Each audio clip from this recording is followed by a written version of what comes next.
Nas noites de domingo, neste novembro, nós estamos refletindo sobre o que Paulo chamou de o ministério da reconciliação. E como uma primeira definição, para nós nos lembrarmos daquilo que iniciamos na semana passada, o ministério da reconciliação basicamente é o nosso entendimento de que o Senhor, primeiramente, nos reconciliou com Ele através do envio do Seu Filho Jesus. Ele eliminou aquela separação que causou o chamado pecado original, lá no Éden, a queda do primeiro homem e da primeira mulher. O Senhor Jesus deu a sua vida ali na cruz, o seu sangue ali que foi vertido, o seu corpo que foi moído, Ele como o último sacrifício. Por que o último sacrifício? Porque antes ali, naquele período, na verdade também um pouco depois da morte do Senhor Jesus, enquanto o Senhor Jesus estava na terra, aqui no primeiro século, nós tínhamos o serviço sacrificial, onde sacrifícios eram levados no templo o tempo inteiro, pedidos de perdão eram feitos através desses sacrifícios. Então existia o pedido de perdão, que era uma reconciliação com Deus no plano individual, quando eu levava até o templo uma oferta para ser sacrificada, aquele perdão era para mim. E também quando o povo, uma vez por ano, fazia um pedido de perdão coletivo, que era o chamado Dia do Perdão, Yom Kippur, que continua a acontecer nas comunidades judaicas espalhadas pelo globo. Então, esse individual ou esse coletivo era o acesso para uma reconciliação diante de Deus. Então, no individual, cada um tinha a sua responsabilidade de levar ao Senhor o templo, esse pedido de perdão. E no coletivo, como nação, nós fazíamos isso uma vez ao ano. Por quê? Porque se porventura tivéssemos esquecido de algum pecado, aquele dia zerava tudo, para termos um próximo ano e continuarmos assim a caminhada. Esse era o formato da reconciliação. Aí o Senhor Jesus vem, vai lá na cruz do Calvário, morre, entrega sua vida e fala assim: então, a gente não precisa mais agora desse método. Portanto, esse método de reconciliação via o sacrifício de um animal, via uma oferta queimada, então ali as fumaças subiam até as narinas de Deus, essa era a ideia, logo acaba, porque em 70 depois de Cristo o templo foi destruído e aí acabou o serviço sacrificial e esse serviço não existe mais em operação até hoje. Apesar de que alguns ramos do judaísmo rabínico, ortodoxo, ultra-ortodoxo, eles desejam a reconstrução do templo e a renovação do serviço sacrificial. Por isso que eles ficam de olho até em qual tipo de oferenda, no caso animal, que será feito quando isso for reconstruído, porque eles querem retornar a esse meio de reconciliação através do derramamento de sangue. Mas Jesus falou: não, acabou. Eu sou o último cordeiro, a minha vida foi lá dada, então estamos reconciliados nele. Eu recebi o sangue dele, eu recebi o sacrifício dele, é isso que nós fazemos na Santa Ceia do Senhor. Nós invocamos o sangue no cálice, nós invocamos o corpo no pão, nós lembramos, esse é um memorial, é uma ordenância do Senhor, e celebramos, na verdade, nós celebramos que ele morreu, mas que ele ressuscitou. Então, o primeiro passo é entendermos que esse termo, essa frase, o ministério da reconciliação, usado por Paulo, tem a ver com esse último sacrifício que nos reconciliou com o Senhor. Só que não para por aí. E esse que é o legal da fé, né? Porque a fé fala assim: olha, entenda a teoria, agora vamos colocar na prática o negócio.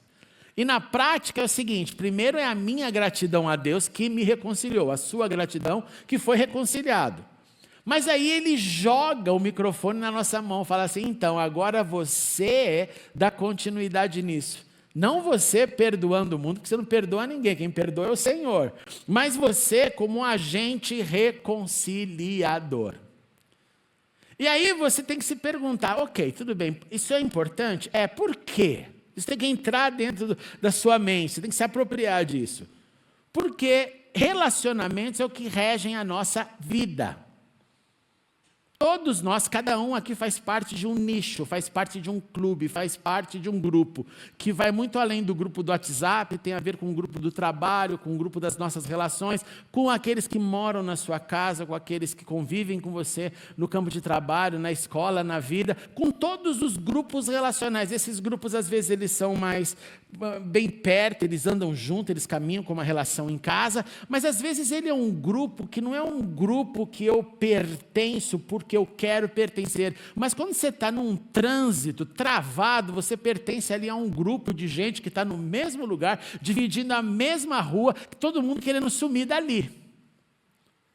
Então existem grupos voluntários e grupos involuntários, de modo que essas relações acontecem o tempo inteiro. Você saiu de férias, foi para um resort de férias, ali de repente você encontra um grupo, numa comunidade, você começa a relacionar com aquela galera, passa ali 3, 4 dias, fica amigo, divide mesa, estão em um jantar junto, tem um momento, isso acontece, é um grupo, é mais um grupo, e ali acontece relações.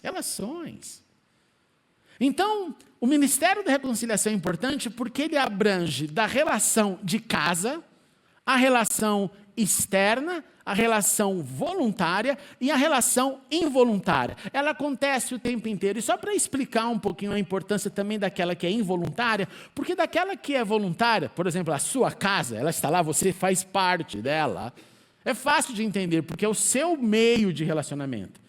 Mas quando eu cito a importância da involuntária, é porque assim, o que você pode fazer, voltando para o meu exemplo do trânsito, o que você pode fazer num trânsito de maneira caótica?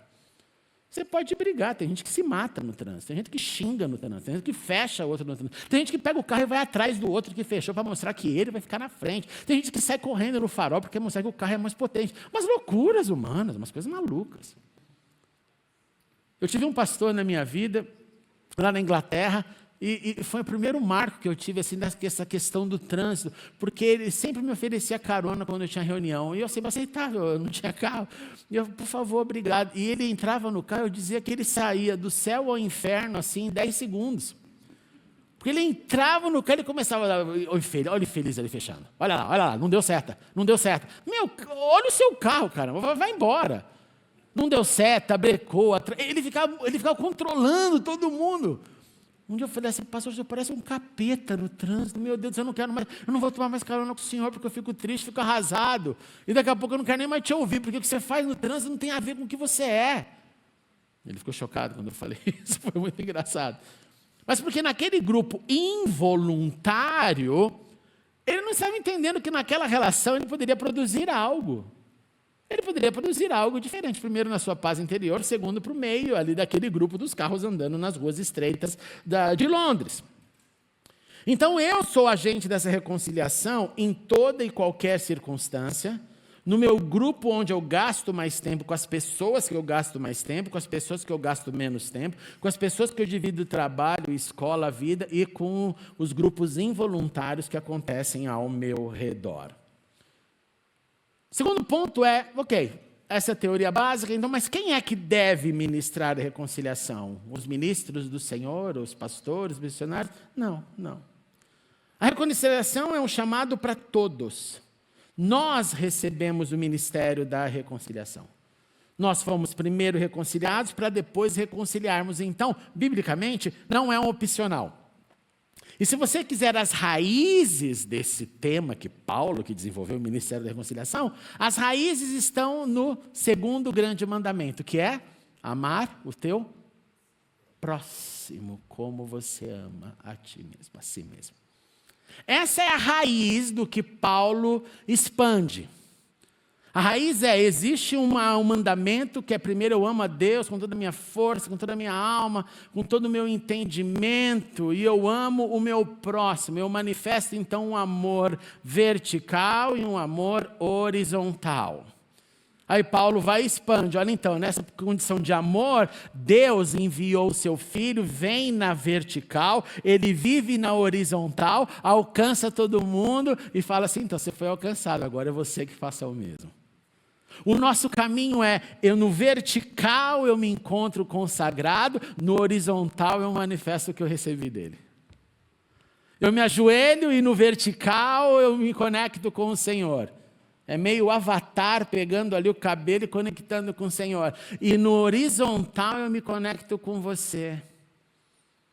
Então essa reconciliação é o que literalmente nós vivemos todos os dias, é a nossa vocação de todos os dias. Por isso que então, na semana passada, na nossa introdução, eu falei sobre, olha, então se nós estamos nesse processo, Paulo chamou, nós somos então essa nova criação, nova criatura. Aí as coisas antigas já passaram, os comportamentos antigos passaram, as formas reacionárias de reagir se passaram. Então, às vezes elas querem retornar, mas deixa elas ali, mortas, sepultadas, para que a gente desenvolva essa reconciliação o tempo inteiro. Não sou mais reativo como no passado, sem Cristo. Faz-se nova todas as coisas. Eu olho para Jesus e vejo aquela paciência de Jesus, aquele amor de Jesus que está ali sendo crucificado e diz, Senhor, perdoe, eles não sabem o que estão fazendo. Difícil, né? Difícil imaginarmos nessas dimensões. Então as atitudes, as reações da vida, os dilemas, os desafios, agora elas devem ser, essa vocação, outras atitudes, outras reações, porque elas devem ser todos os ecos do Senhor, para que na horizontalidade da vida, eu e você sejamos esses agentes que estejamos ministrando essa reconciliação. Eu reconcilio então basicamente a partir do meu desejo de imitar a Cristo, do meu desejo de acolher a todos os grupos, os mais intensos, os menos intensos, os voluntários, os involuntários, e eu lembro o tempo inteiro que quando eu estou fazendo isso, eu estou me expondo a chances de, o tempo inteiro, exercitar o meu amor, principalmente através do perdão, que é também a grande chance de exercitarmos a oração que o Senhor Jesus nos ensinou, dizendo que eu perdoo, portanto sou perdoado, porque sou perdoado, portanto perdoo. E para nós nos lembrarmos, a temática que eu usei como uma definição básica de reconciliação é reunir ou restaurar aquilo que foi rompido. Vamos lá, às vezes uma ruptura ela tem a ver com algo que aconteceu num grande evento. E esse evento marca e traz uma ruptura em relacionamento. Às vezes não é um grande evento, são pequenas pitadas que foi ali fragmentando a relação. Geralmente no campo das amizades profundas, dos casamentos, são essas pequenas rupturas. Ela pode ser um evento grande. Dentro de um casamento, um dos cônjuges teve um adultério, uma relação extraconjugal. Uma grande quebra e ruptura, mas pode ser algo que foi pequeno. E esse pequeno vai minando, e vai separando ao invés de estar unindo cada vez mais. E nós precisamos perceber, então, que nesse processo dessa definição de reconciliação como algo que tem que ser reunido, restaurado, aquilo que foi rompido, não importa se a ruptura vem de um evento grande ou de vários eventos pequenos que levaram à ruptura. Mas é isso que eu quero que você mantenha em mente nessas ministrações dessas noites de novembro. Paulo vai continuar dizendo, então, agora no verso 18, que é o nosso verso de hoje, o Senhor nos reconciliou consigo por meio de Cristo e nos deu o ministério da reconciliação. O Senhor fez aquilo que eu acabei de explicar, pelo seu amor, pela sua entrega, pela sua cruz, mas Ele disse, então, agora é com você, agora é comigo.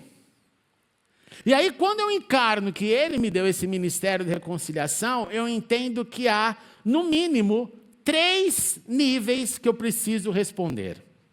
O primeiro, que o ministério que eu recebi de reconciliação me chama para intervir onde a paz não esteja mais presente.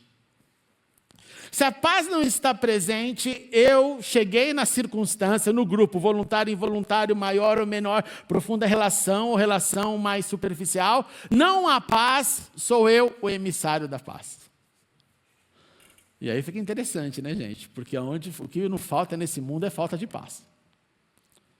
É nesse contexto que eu começo então a agir, porque ali tenho a chance de intervir, porque a paz não está mais presente. Então eu preciso me alinhar com Cristo e falar, como eu faço agora para promover essa paz?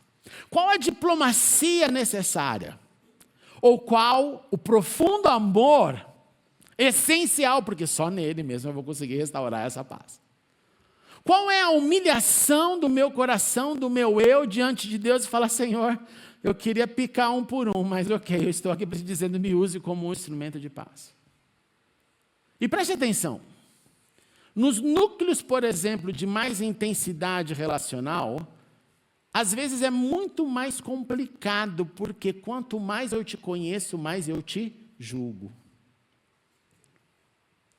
Quanto mais eu te conheço, mais eu quero fazer ali o alinhamento de não, mas essa pessoa é assim, mas eu lembro disso que era assado. Eu começo a alinhar assim, uma cronologia de eventos para eu concluir se vale a pena eu promover paz ou não. Mas não é isso que o Senhor está nos dizendo, nem nos chamando. Ele nos chama para sermos, então, esses que vão intervir, porque a paz não está mais presente, então o seu foco, tem que ser somente a paz. Eu encarno o ministro da reconciliação, a ministra da reconciliação, eu falo, eu vou em nome da paz. É por isso que um dos nomes do Senhor, que nós colocamos ali no nosso vitral, é o Sar Shalom, é o príncipe, é o ministro da paz. Ele é que nos dá esse exemplo. Então, a primeira área que nós temos que entender é que na ausência da paz, Ele me chamou e te chamou para sermos esses representantes da paz. Segundo,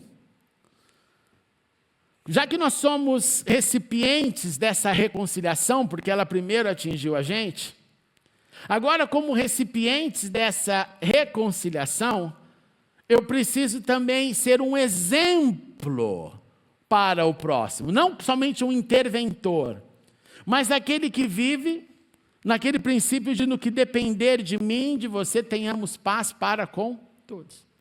Em todos os grupos, como eu disse, dos menores ao maiores, eu tenho paz, o que inclui também a paz lá do trânsito, só para ficar pleno o entendimento.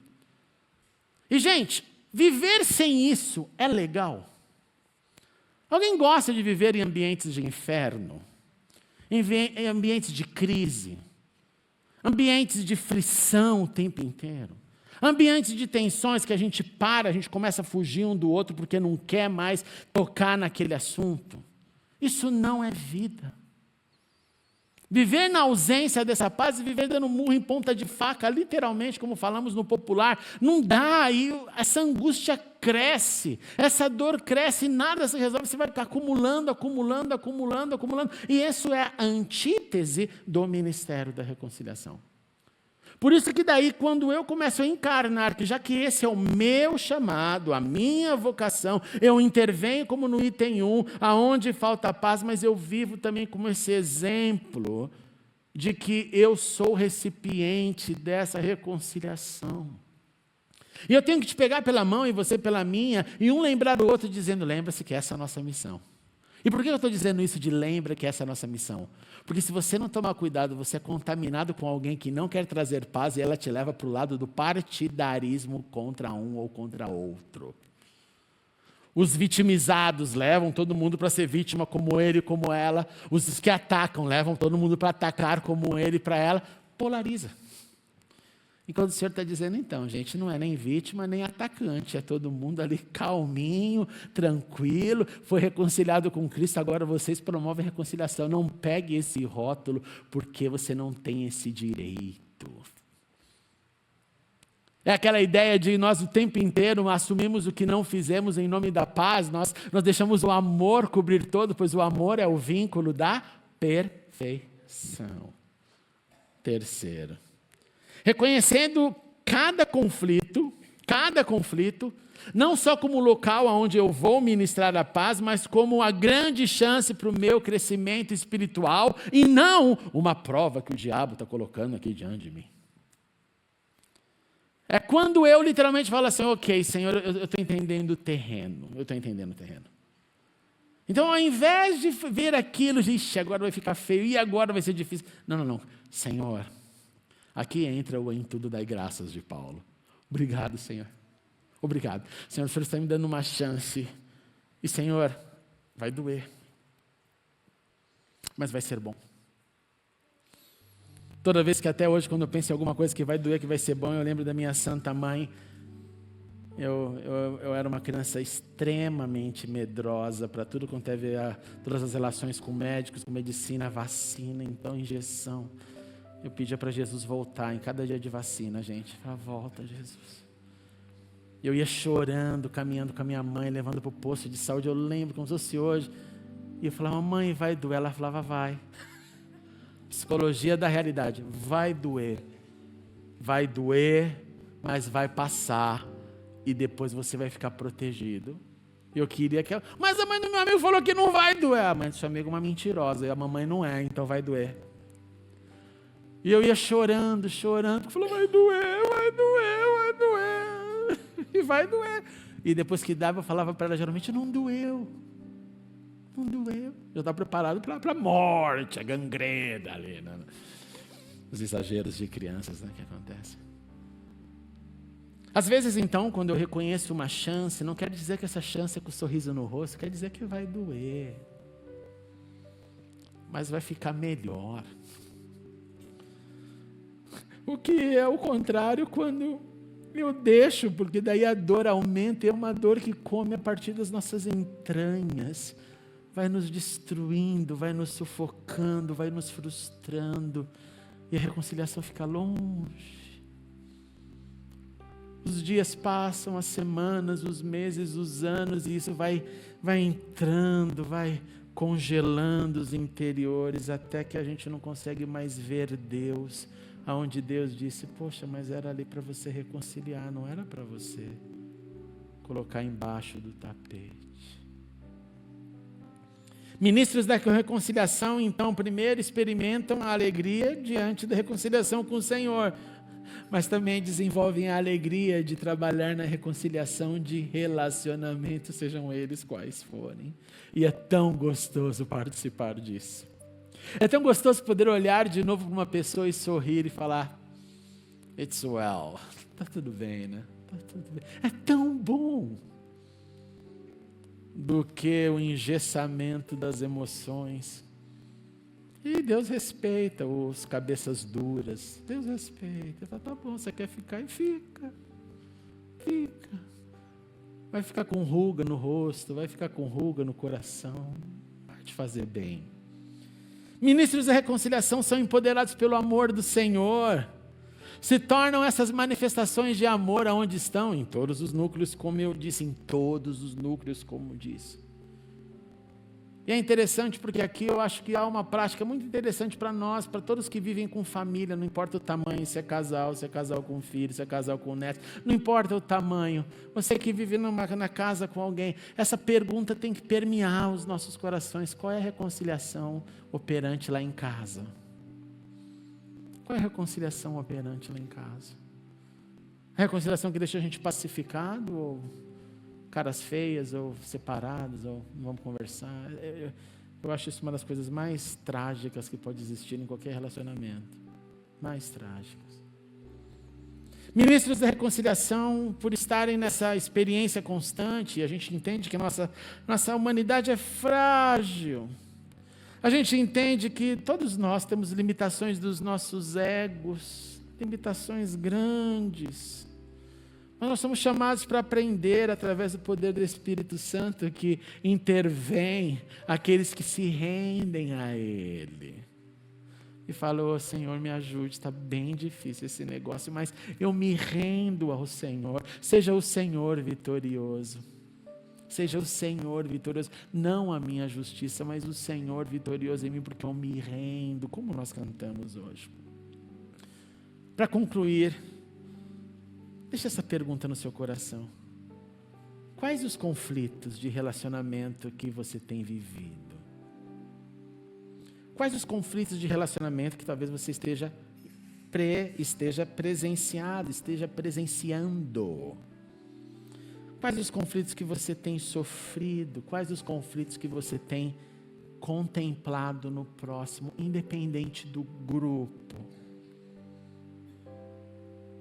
Em nome de Jesus, o Senhor nos chama, não para invocarmos a nossa justiça, não para invocarmos o que a gente acha que seria uma boa retaliação para o caso A, B, C, incluindo o cara que me fechou, nada disso. Mas o Senhor nos chama para sermos ministros dessa reconciliação que recebemos. Promotores de paz. E não precisa fazer um exercício muito grande para perceber que é mais legal ver algo restaurado do que continuar quebrado. Está nas nossas mãos como nós queremos agir. Reconciliando, quebrando ou colocando embaixo do tapete. Que a nossa escolha seja a primeira. Reconciliando. Vamos ficar em pé e orar. Obrigado, Senhor, por essa noite. Obrigado por essa hora santa no nosso domingo, concluindo a semana. Obrigado, Senhor, por aqui podemos livremente ouvir a Tua palavra e celebrar o Teu nome. Senhor, cada um de nós nas nossas grandes limitações, somos desafiados, Senhor, para encarnarmos esse ministério da reconciliação. Ajude-nos, Senhor. Dê-nos as sensações como se tivéssemos esses glimpses, essas sensações de, olha, pode ficar tão melhor. Dê-nos esse desejo, Senhor, de reunir, restaurar aquilo que foi rompido. Dê-nos, Senhor, para que assim sendo, essa reconciliação que a gente vive contigo e nós aprendemos que podemos chegar diante do Senhor com qualquer drama, de que nada nos afasta do Teu amor. Faz também a gente entender, Senhor, que nós podemos e devemos ministrar reconciliação em toda e qualquer circunstância. E que essa seja a nossa decisão, Senhor. Em nome de Jesus, o Senhor conhece os mundos que vivemos, ou como nessa pergunta, os conflitos que experimentamos, presenciamos, sofremos. Mas faz de nós, Senhor, nesse novembro, chegando ao final do ano, o entendimento e a manifestação dessa linda vocação que o Senhor teve coragem de nos dar, para sermos ministros de reconciliação com Cristo Jesus. Para que assim, Senhor, as nossas casas, nos nossos meios relacionais, até mesmo lá, como eu disse, no grupo involuntário do trânsito, ou no grupo do WhatsApp, quando eu posso ser ministrador da paz ou jogar mais lenha para a fogueira pegar fogo. Que a nossa escolha seja de reparar, reconstruir tudo aquilo que quebrou e chegou até diante dos nossos olhos. Faz isso em nós, Senhor. Pelo Teu amor, para desfrutarmos dessa paz. Em nome de Jesus. Amém.